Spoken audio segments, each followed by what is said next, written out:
Hi, everybody. It is another amazing day, and we just had daylight savings time. Hi, everybody. I'm Kris Swiatocho, your host and teacher for Live at 5. Do me a favor and share this video with your friends and let them know about the work that God is doing. How is everyone doing?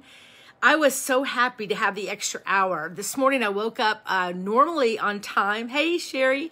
I woke up normally on time, and then I looked down. I'm like, well, that's so weird because the clock on my wall said one time and my phone said another time. And it was so nice to be able to stay snuggled under the covers for one more hour. So that was wonderful for me.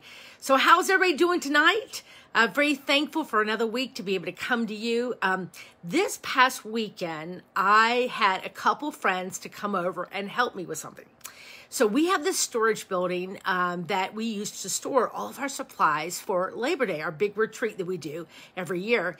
And this particular weekend, I needed some help because we had put everything back, but we had a few extra supplies that we didn't have before, and they kind of just got thrown in there. And then I've had a couple bonfires, and then we pulled chairs out and put them back in, and it just got messy. And then on top of that, we have squirrels, a lot of squirrels that like to use the storage unit because the eaves up at the top are all open. It's an old building, but it was given to us for free to use for our storage. And so I was wanting a couple friends to come over to help me clean up this storage, reorganize, get everything back in place, get everything labeled, because I don't know about you, but I just feel better when things are organized. And so I asked my two friends to come over, and we jumped in on it. We started stacking and cleaning and taking off old labels and adding in new labels, and we were working really hard.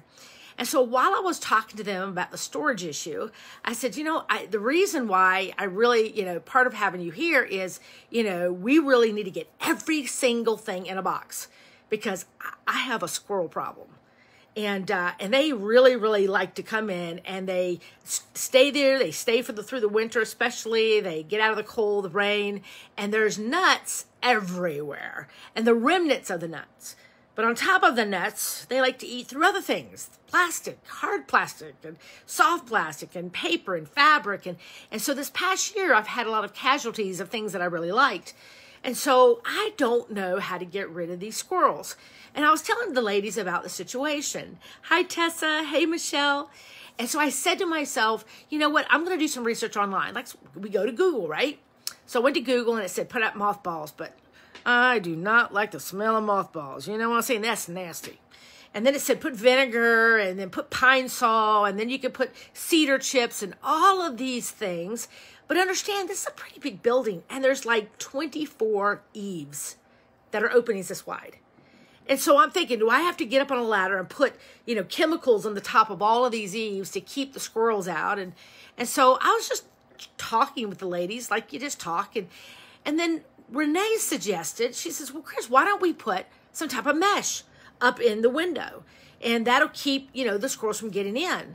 And I was thinking, wow, why didn't I think of that idea? That's kind of a good idea. And then Debbie goes, well, wait a minute. Instead of putting it on the inside, because relationships, because if we don't really know much about ourselves, how do we then interact with other people? How do we work with people? How do we have neighbors and friends and family that works well?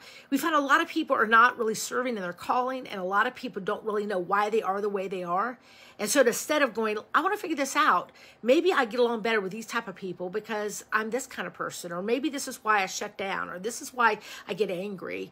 So the more we learn about ourselves and know about ourselves, the better we can be in all of our relationships, and they can all become intentional relationships. So let me encourage you, if you haven't purchased the book, please go to the website, intentionalrelationshipsolutions.org, and check it out. There's a leadership section there. You can also go to Amazon and purchase the book as well.